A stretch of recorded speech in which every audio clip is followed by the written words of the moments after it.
Toronto is a big, vibrant Canadian megapolis.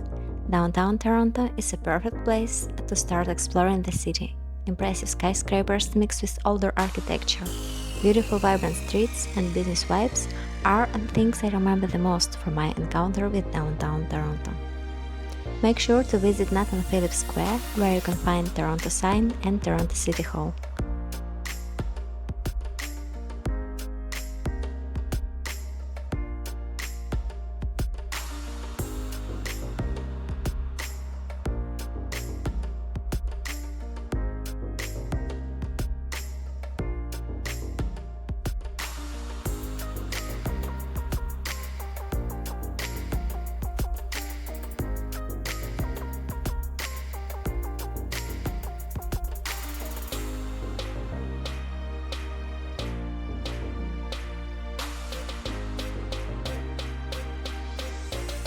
Another must-see in downtown Toronto is Entertainment District.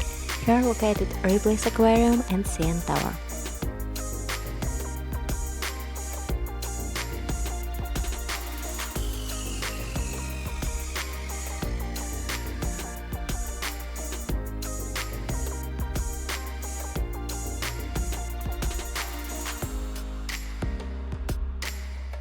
This is Yan Dundas Square. Some people also call it Times Square of Toronto. CN Tower, the main attraction of Toronto.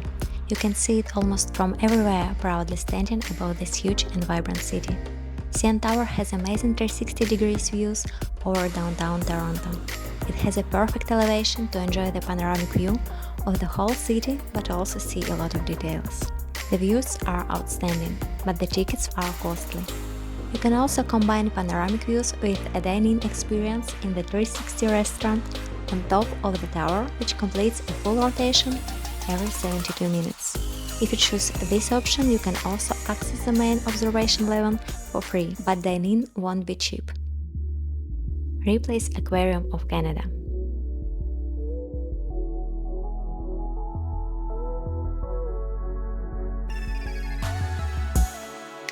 It's another extraordinary attraction. There are a lot of aquariums with thousands of marine and freshwater inhabitants. The aquarium has a good flow, so you can see it all in just a few hours.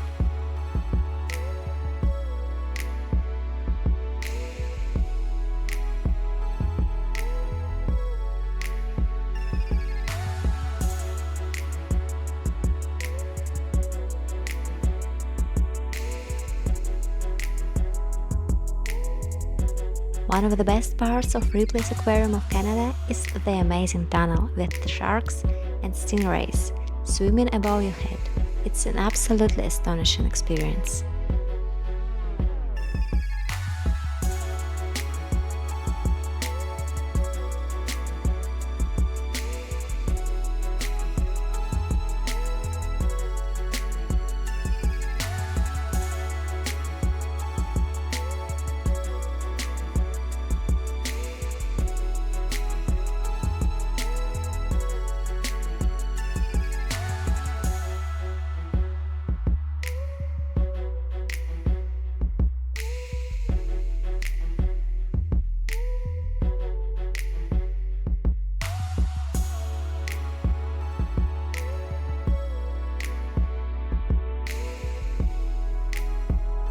There are a lot of cool features in Ripley's Aquarium of Canada, like diving shows,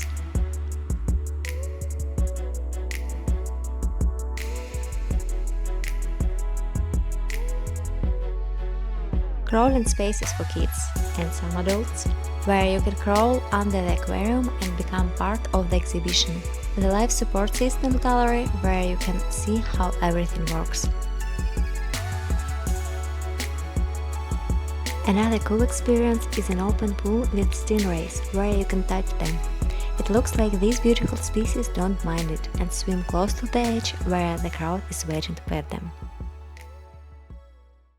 Graffiti Aley. This is a cool place for photoshoot. I wouldn't consider it must-see, but it could be a great addition to your downtown tour. We walked from here to Ripley's Aquarium and enjoyed exploring some streets nearby.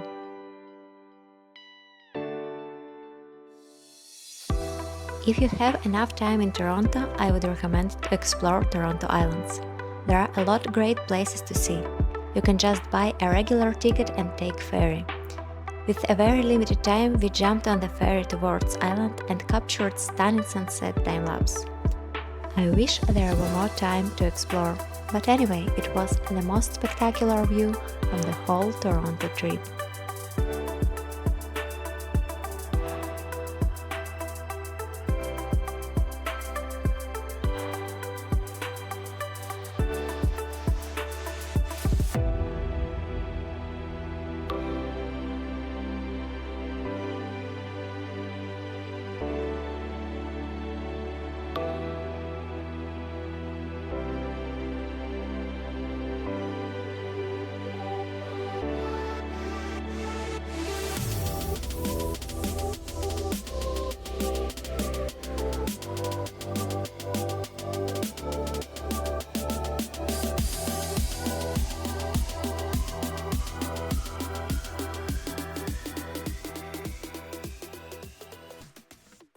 Toronto Zoo.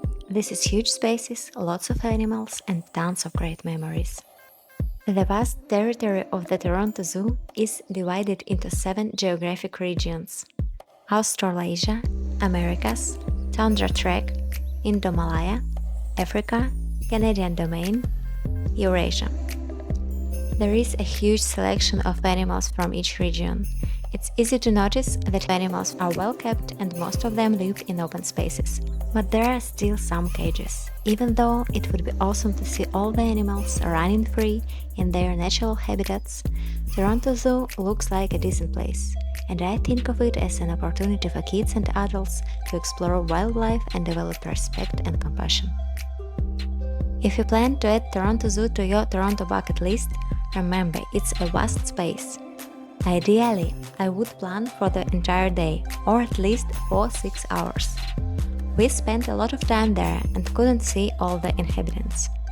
Some of animals were in hiding, and we couldn't spot them, even though we were coming back a few times. The star of the whole visit was one polar bear. While other bears were laying on the grass, this one put on such an incredible show for all lucky visitors to enjoy.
perfect place for walking and cycling between Etobicoke and downtown, with great views in both directions.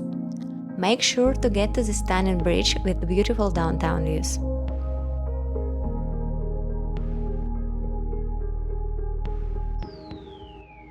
This spectacular castle-style mansion was constructed as a residence for financier Sir Henry Pellat from 1911 to 1914. But don't repeat my mistake by underestimating Casa Loma. I thought a little over 1 hour would be enough to admire architecture and interiors of this historic museum, but Casa Loma is much more than that. A big surprise for me was Celebrity Alley with wax figures and scenes from movies that were shot in Casa Loma. There are so much history and unique exhibitions, incredible old cars with some interesting stories, like the story how Pellat became the first owner of electric car in Canada and crashed it the same day because he didn't know how to drive. You can even learn about the evolution of gas stations here.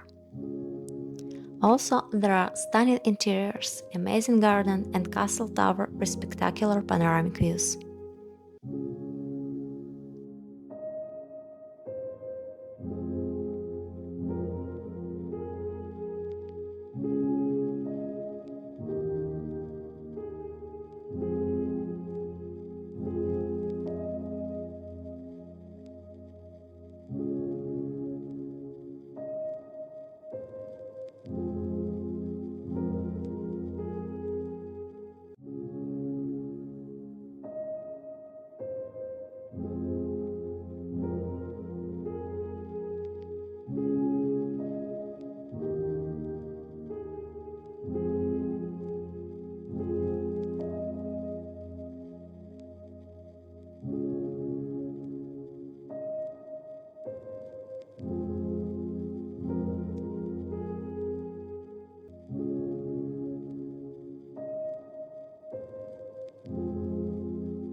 Thank you so much for watching, and please like and subscribe if you would like to see more videos like this one.